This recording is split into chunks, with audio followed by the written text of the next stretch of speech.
Qui se rappelle de Claudio Gomes?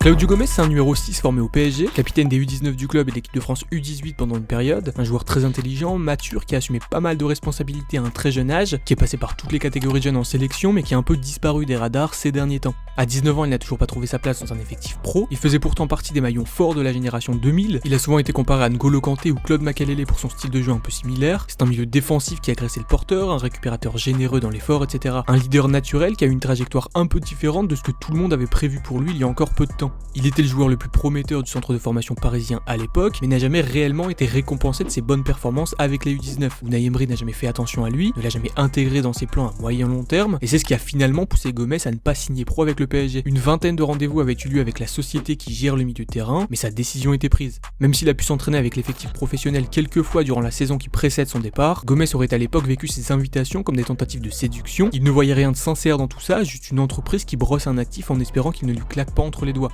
Une réelle déception pour lui, puisqu'à la base le joueur voulait rester à Paris, il avait même confié à ses coéquipiers que son souhait était de signer pro. Malheureusement en interne, Gomes n'a jamais ressenti d'enthousiasme de la part du club. Il a vu du monde s'activer pour ne pas perdre le grand espoir qu'il était, mais il n'a vu personne s'activer pour lui proposer un plan de carrière concret, pour lui expliquer le rôle qu'il allait avoir dans le PSG futur, etc. Il avait un statut important, une grosse expérience internationale, plusieurs clubs étaient prêts à lâcher une belle somme pour le récupérer. Claudio Gomes avait donc le profil parfait pour que le club parisien le signe pro puis le vende pour équilibrer ses comptes, un peu comme avec Zagré très récemment. En février 2018, il signera un contrat de 5 ans avec Manchester City, effectif dès le mois de juillet de la même année. Là comme ça on peut penser à un choix un peu bête et pas vraiment réfléchi, peut-être choisi en fonction du chèque qu'on lui a proposé mais pas du tout. Manchester City a simplement fait ce que le Paris Saint-Germain n'a pas fait, c'est-à-dire proposer un plan de route précis. Celui-ci se divise en deux parties. D'abord on a les 6 premiers mois de test, ce sont 6 mois d'entraînement avec les professionnels afin d'être évalués par Pep Guardiola. L'enjeu c'est de se montrer, de travailler, de s'adapter au style de jeu, d'apprendre la langue, de comprendre ce qu'on attend de lui, afin que le staff puisse sélectionner l'option qui lui correspondra le mieux en vue de la seconde partie du plan. La seconde partie dépend logiquement de la première, elle dépendra des prestations du joueur, de son adaptation et surtout des conclusions du staff à son sujet. Il y a 3 options. Si le joueur est parfaitement intégré tactiquement, qu'il a tenu le coup physiquement, il reste avec les pros. Si le joueur est sur la bonne voie, qu'il manque très peu de choses et que le staff veut constater son évolution de près, il va avec la réserve.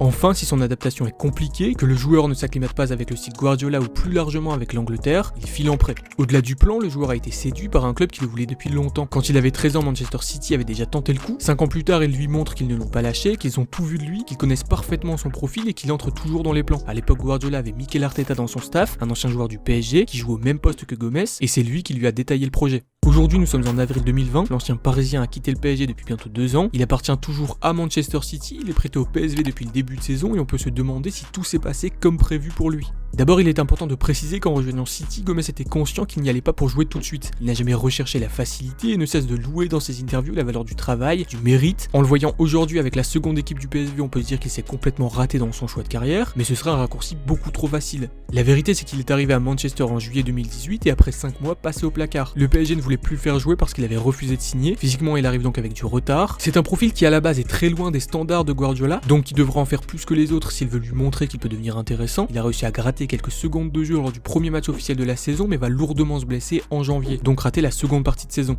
Dès son retour de blessure, il va disputer l'Euro U19, ensuite il va être prêté au PSV, dans un effectif qui a terminé second en championnat la saison précédente, qui vise le titre, qui est qualifié en Europa League, et qui ne peut pas se permettre de faire confiance à un joueur qui n'est pas encore fiable physiquement. Depuis son arrivée, Gomes est devenu titulaire et capitaine de l'équipe U23, les observateurs le voient comme le rayon de soleil de cette équipe. Il a effectué un stage au Qatar avec l'équipe première et poursuit tranquillement sa préparation malgré 2 grosses alertes, avec sortie sur civière cette saison. En conclusion, on ne peut pas encore réellement juger si son choix de quitter Paris en 2018 a été bon ou mauvais. Le joueur est encore jeune, il est engagé dans un projet long terme et est assez bien entouré pour réussir. Cependant, côté Paris, on peut regretter de mal avoir géré les négociations. Avec l'arrivée de Tuchel, le joueur aurait pu avoir sa chance en équipe première, devenir une option fiable et à terme s'imposer.